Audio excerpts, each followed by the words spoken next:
that a lot of our methods, go hand in hand, and we really use a lot of the same things. You obviously focus on different things, but the habit approach, the mindset approach, I mean, it's all the same over here. So Alicia, I want to hand off the floor to you.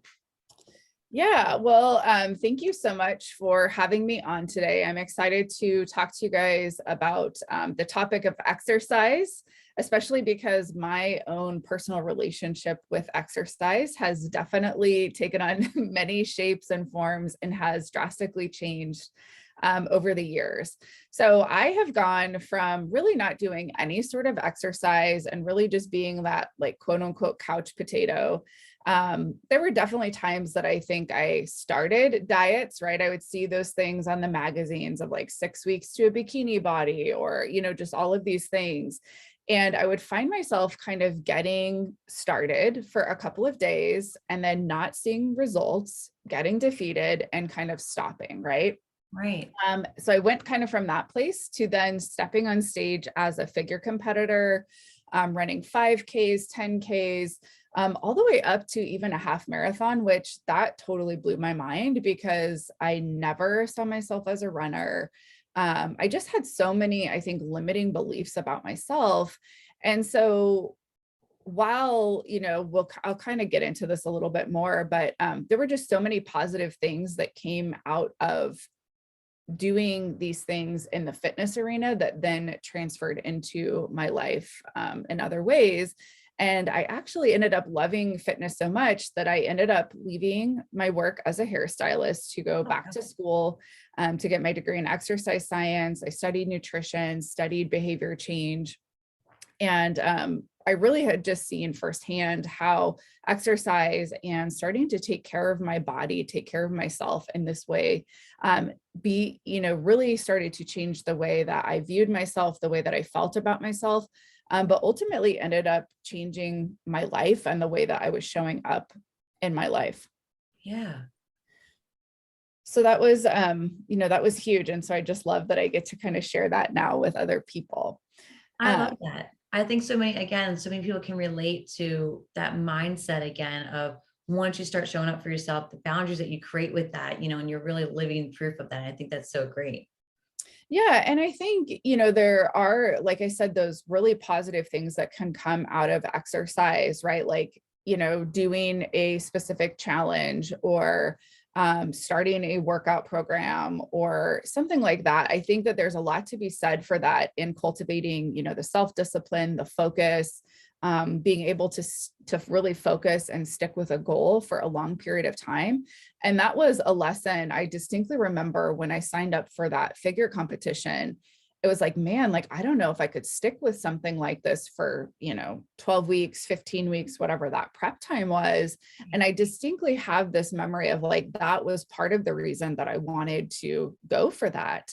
Of course, there were like a lot of, side effects that came out of getting into that competitor world, a lot of disordered behaviors around exercise and food, a lot of body dysmorphia and body image things that were sort of a byproduct. But I did learn so much about the discipline, about the focus, about really sticking with something. And those are lessons that you can take into every single area of your life. So I do love that aspect of it. However, I am hoping, and maybe I'll be a part of that change of seeing sort of that, seeing fitness culture change in general, but seeing especially that avenue, the bodybuilding, the figure competitions and things like that. I love that because there's one, like, I think for me with the working out is that challenge. It's like, okay, I can do more, and like pushing yourself. But I do know, and I heard some people that have experienced that body dysmorphia and all that kind of image and how they look at themselves through those challenges and the negative effect of it, right? So there's definitely both sides to it. But I think for me, and I think for a lot of people, when you kind of push yourself past that limit of, oh my God, I now can run this far and without stopping and wanting to like keel over, I think there's so many things to say for that as well. Yeah, it's huge. And actually, the podcast episode that I did this week was looking at, really the question that I posed was like, are you dieting?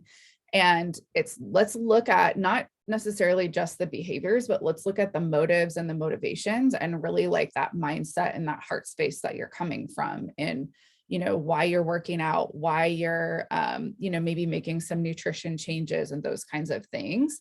And I think that when we really slow down and we start to kind of dig in and start to understand, okay, like what am I motivated by right now? Like, is it just hitting a number on a scale? Is it just having my body look a certain way? While that might provide like some small boost to confidence or to the way that you view yourself, at the end of the day, that can be very transient and can change, right? And then it's like we can become so attached and so obsessed with the number on the scale or the way that we see ourselves, that a lot of the positive benefits of exercise, of changing some eating habits and things like that, can be negated because of the stress and the anxiety and the pressure that we're putting on ourselves.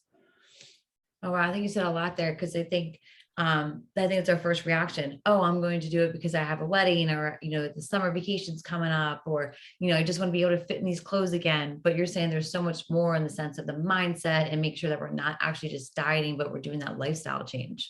Right. And the examples that you set right there are really subtle forms of dieting, right? It's like, okay, I'm going to make these changes so that I look good going on vacation, or so that I, feel better in my summer clothes.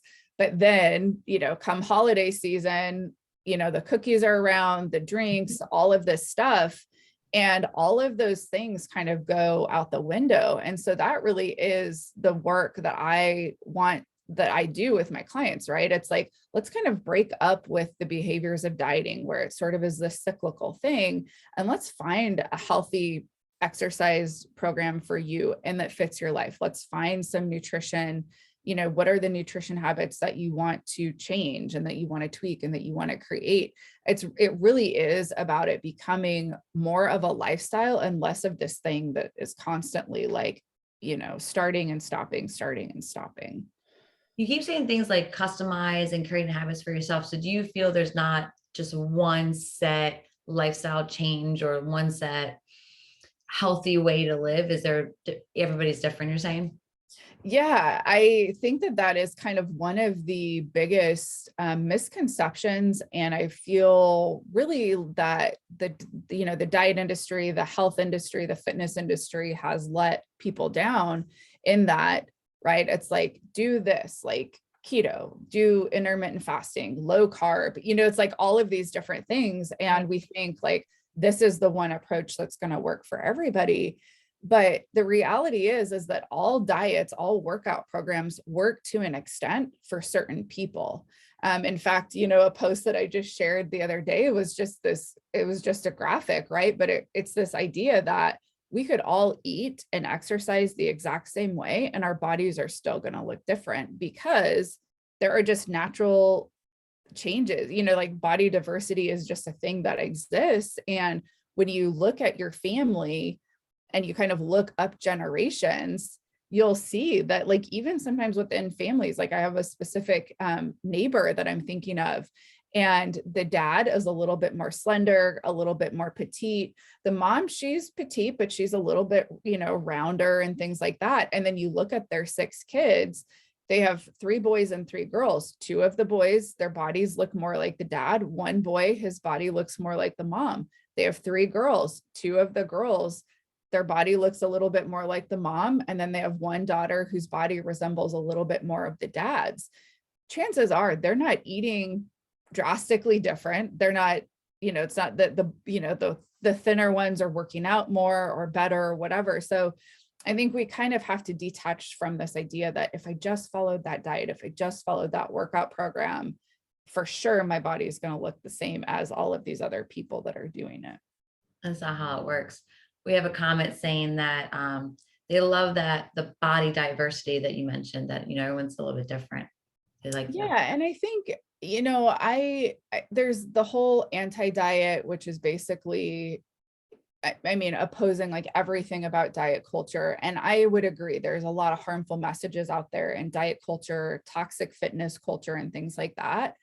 And so I do appreciate that aspect of sort of pushing it back against like this diet mentality, this toxic fitness culture idea that, you know, if you and I go on the same program, that my body is going to look like whatever, whoever else is doing it, or that you and I are even going to get the same results. And so I think that, you know, when we are setting the fitness goals, when we're setting these things, it's okay for you to have whatever goals you want to have about your body. And I think that's one of the things I sort of see in the anti-diet space is there can be some shame in wanting to change your physique, wanting to lose weight, wanting to maybe get a little bit more toned. And I don't necessarily agree with that. I think at the end of the day, like you still get to decide what goals you want to pursue. As your coach, it's just my job to help you understand, like, why are you pursuing this goal? And is that a reason that you love? Is that something you can really get behind? But then, you know, the other part is to an extent kind of making peace that my body is going to look like whatever it's going to look like, regardless of what I do. And so there is kind of that acceptance piece, while also still having the goals, right? It's like my fit body is going to look different than somebody else's, and that's okay. I really like that last part, especially as a woman. I think we really can get caught up on this body image. And, you know, when we do these lifestyle changes or we do these diets, we do the exercises, you know, we do all the things that all the gurus are saying, but still loving yourself for the way you are now and the change that it's happening, right? So, you know, maybe I don't get that six pack, but maybe, you know, it's still tone and I'm okay with how that looks on me and things like that. Or, you know, if I get tone, maybe if this is the way it represents me, but still loving the way it looks on me. I think that just, I don't know. I think that just says a lot, you know, loving your body for the way it is. I think it's really hard for us, even as we grow and go through these changes. I just think we still kind of look for the next goal of, oh, well, if I just get one more, if I get toner here, or I can do this. And we're not really still accepting or loving where we're at today. So I love what you just said at the last piece there. Well, and I think that opens the door for the conversation of body appreciation and really this idea that this was definitely a trap that I fell into, thinking that my life in every single area would be better once I was a certain number, a certain size, a certain weight, once my body looked a certain way, because isn't that the marketing? Right? Like we are sold just this general idea that if you look like this, if you make this much money, if your house looks like this, if your family looks like this, like your life will be set. Well, the reality was that I had been the lightest I had ever been on the scale, the lowest body fat percentage, the leanest, the rippedest. On the outside, like I had a body that was probably enviable, or I think that's a word. The envy potential. My husband laughs at me because I make up words and I'm like, no, like that totally makes sense. It's that totally word, makes sense. it's that word together. Like, yeah. You know, that was potentially the envy of other people. And that was the roughest time in my marriage, right? There were so many things happening. And so I think we just have to be cautioned against this idea that once I reach this goal, whether it's a body goal or another goal, then all of a sudden my life is going to be different. It's not the achieving of the goal. It's who we have to transform, who we have to become, that creates that sense of happiness, that creates that sense of peace, or that creates that sense of confidence. And it's in becoming that person that we ultimately end up attaining or achieving that goal. It's not we achieve the goal and then we become the person. Like the goal isn't the magic wand, if that makes sense. No, it doesn't. I think you're right. I think a lot of us get so narrow focused on that goal, but we forget that process of reaching that goal. But I think that says things in so many ways, you know, all the things you overcome, all the things, the challenges that you accomplished, all the boundaries that you set in your life. There's so many things that you did through the process that if you just keep the eye on the goal, you're just going to ignore all of that. And like you said, that I'm just reaching for the next goal, I'm reaching for the next goal, but I'm not seeing the growth and I'm not seeing everything that I have done. And maybe even like you said, knowing the changes that I have to make in my life. So maybe there's boundaries that I might need or different lifestyle changes. But really, when you start to love and appreciate all the small and tiny goals that got you to the big goal, I think that's what you're saying is that's when I start to love the person I am, even, you know, as I'm growing, you know, on this fitness journey I'm doing. Mm-hmm. Yeah, it's huge. And I think that when we slow down, I mean, this has been my personal work for the last 10 or 15 years. And I've really, over the last year and a half, have been working deeply on this, in my own self-coaching, working with my own coach on this. But it really is about slowing yourself down enough to start to embody that version of yourself that you want to be. Right. So it's like, yeah, set the goal, create the vision, like have that visualization. But then, it's celebrating those little goals all along the way. And it's like every time that you do something that's aligned with the vision that you want to create, like that is something to pause and to celebrate, because that can be the fuel to kind of keep us going when we don't see the results showing up immediately. Immediately. That's the biggest thing. We always want that immediate change, right? Yeah, that's huge. But I wanted to ask you a question too. So we have a comment here and says, ads keep reminding us that we are not enough. And so, we're doing this lifestyle change, we're doing these healthy changes in our life. But like Majette's saying, is that we have all these reminders. And I know you said it through social media, through magazines, through radio stations, through ads, through commercials, through, there's always this, oh, this fit body, this new diet. So as a lifestyle health nutrition coach, how do you help us kind of turn that noise off?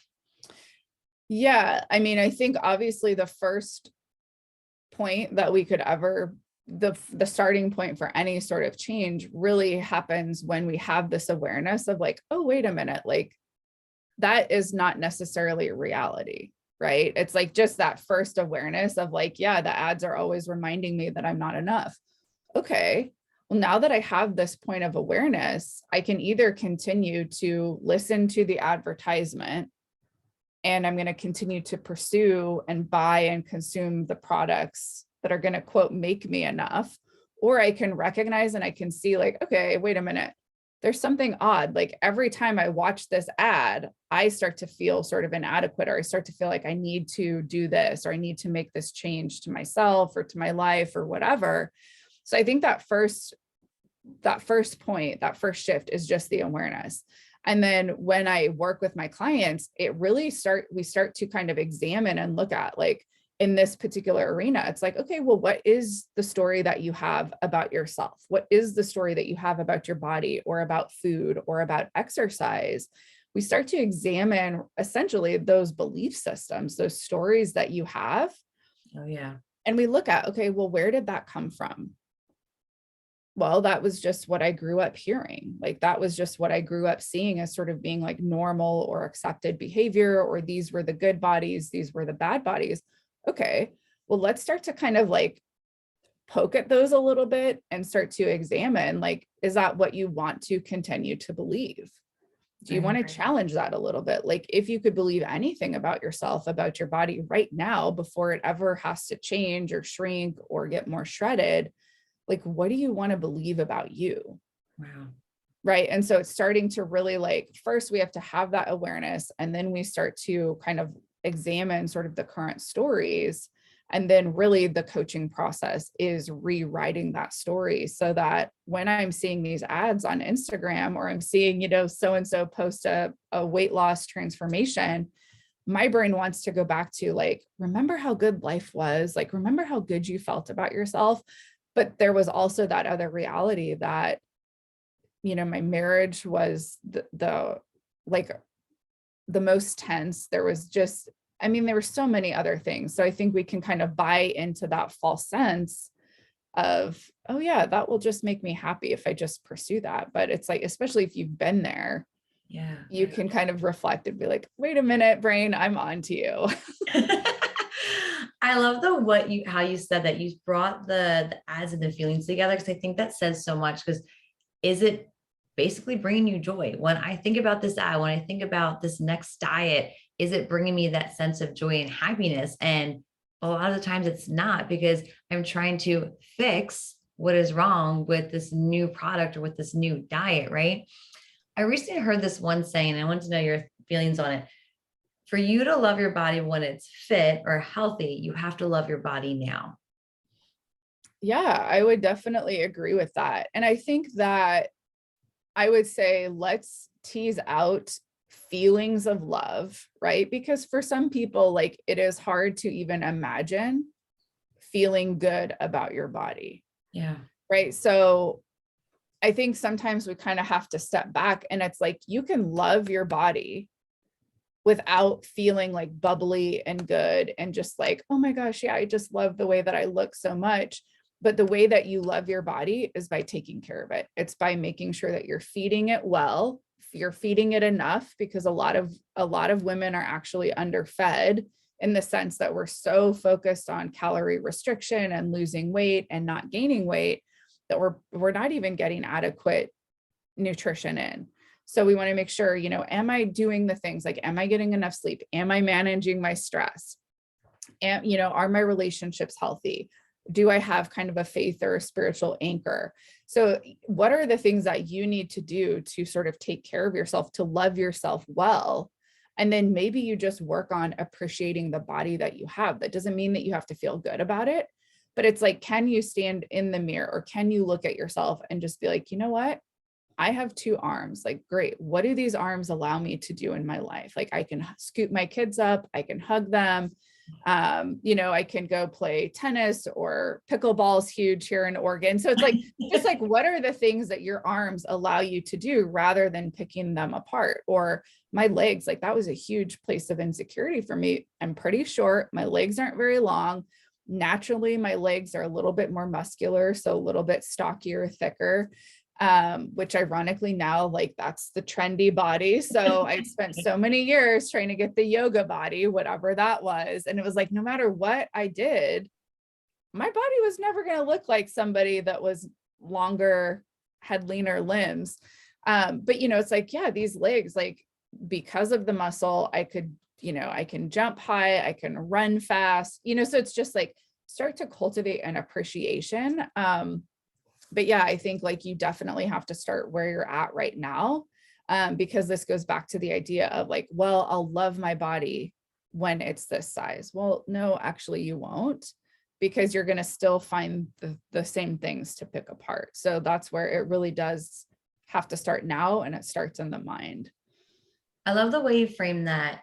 And because a lot of times when people are thinking about their body now, it's, oh, well, it's love handles here, it's this issue, stocky legs, whatever we're judging, flappy arms, whatever we're judging ourselves on. But the way you like flip the script right there was like, oh, guess what? I get to pick up my kids. And as you're saying that, I could just imagine the people that are listening are going to rewatch this later, how they can just go, oh my God, that's right. I can pick my kids up with these arms. I get to squeeze them. I get to go take them to the park. And I could just see them being excited about something that maybe they weren't excited about before. So the way you just flip that script, I think, is really tangible for a lot of the listeners to take away. So I really appreciate the way you just did that. I wanted to, I was asking you a lot of questions, but was there anything, that last big points that you wanted to throw across us before we sign off? Yeah. So I think just knowing that April is sort of stress awareness month, I believe you shared with me. I think that the thing that I hope that or one of the things that I hope that people would take away from this is that exercise can be a stressor, or it can be a stress relief. And of course, exercise in and of itself is an actual, like, physiological, it's this actual stress on the body, and our bodies need stress to be able to adapt, to be able to grow. So that's great, right? It's like, it's through weight bearing exercise that your bones actually get stronger. However, there is a point where the stress becomes too much, our bodies can't handle it, and we start to have kind of these adverse reactions to exercise, right? And so I think just make sure that, when you're exercising, if you're somebody that leans a little bit more towards like being super intense, super focused, it's going to be really hard for you probably to take rest days, to take recovery days, especially because there's so much fear and anxiety about, quote, losing your gains or gaining weight and all of these kinds of things. But you just want to make sure that you're balancing that out with enough rest, with enough recovery, so that the exercise isn't having adverse effects, right? So that it's not working against whatever results that you're creating. You also want to take into consideration all of the other stress that's coming at you in the different areas of your life. And if you're always doing the high intensity, the super heavy workouts, again, you're just adding more stress onto the stress. So I think just, don't, I guess, question and just sort of examine, like if you're feeling afraid, if you feel guilty for skipping a workout, those are all some good signs that there's definitely some work to be done in terms of like healing your relationship to exercise in your body and things like that. But then also changing the way that you look at exercise. So if you're somebody else and you kind of have this like attitude of like, oh my gosh, I hate exercise, I hate doing this, like this is just a chore, this is something that I have to do, that again is that's going to trigger that stress response in your body. And again, you're going to be kind of working against yourself. So the potential benefits that you would be getting from exercise are going to be negated by the stress response that's, being signaled through all the different hormones and things like that. So just see, if you can, again, like we want to heal the relationship that we have to exercise. We want to reframe the way that we're looking at it, thinking about it, the way that we feel about it. But then you also want to make sure that you are matching what you enjoy doing with different types of exercise or movement, right? Like if going to the gym really stresses you out and kind of causes anxiety, like maybe the gym isn't going to be the best place for you to work out, or maybe not yet, right? Maybe you have to work through some of the stuff that's causing the anxiety before you can step in there. But even if you never did and you found other ways that you enjoyed moving your body, like that is going to be so much more beneficial than making yourself do something because you think that it's what you have to do. So I love it. I think so. What I'm hearing is awareness, creating awareness is a huge thing, and creating the habits around that awareness to reach your goals, but also enjoy every tiny step in that process to reach that goal. Yeah, 100%. We don't want exercise or fitness to be something that adds additional stress. So make sure that it's things that you can fit into your life that don't cause like huge disruptions. If, for example, like if the only time that you could quote go to the gym or work out is during dinner time or during bedtime, and those are really important things for you to be present for with your family, then we need to figure out other ways that you could get the exercise in, that you could get the movement in, so that you're not having to compromise and you're not having that conflict between those two really important priorities, because one of them is going to always feel like it's losing. And so, just make sure that your fitness, that aspect of your life fits into the rest of your life, and that you're not trying to mold your life around, a diet or a workout program or things like that. So if someone's listening and they're rewatching this, any of the in between, and they're saying, okay, I need this lifestyle change. I'm done dieting. I'm ready for commitment. I'm ready to create awareness, boundaries. I'm ready to get this new lifestyle change in gear. How are we going to connect with you? Yeah. So if you are ready today, like, that this is an area that you're like, yeah, I can feel this, like I'm ready for a change, then you can either email Alisha@AlishaCarlson.com, or you could come find me on Facebook or Instagram. It's @AlishaCarlson_ on Instagram. And just send me a message. We can set up a consult. I want to hear more details and specifics about what you've tried, what's worked, what's not worked. And definitely about your goals. And then we'll lay out a plan together on that consult and decide if working together is the right fit. If you are just wanting more information or to kind of be exposed a little bit more to my style of coaching, the things that I coach my clients on, then you can come and check out my podcast, which is The Strong Her Way. And that is available on all major podcast platforms. I love that podcast name. Alisha, I'm so excited that you took the time out today to come and educate us on something that's so important, but also something that so many of us have gone through, can relate to, and everything in between. So I just really thank you for all your insight. I think it was just so beneficial to all of us. Yeah. Thank you so much, Jessica, for having me.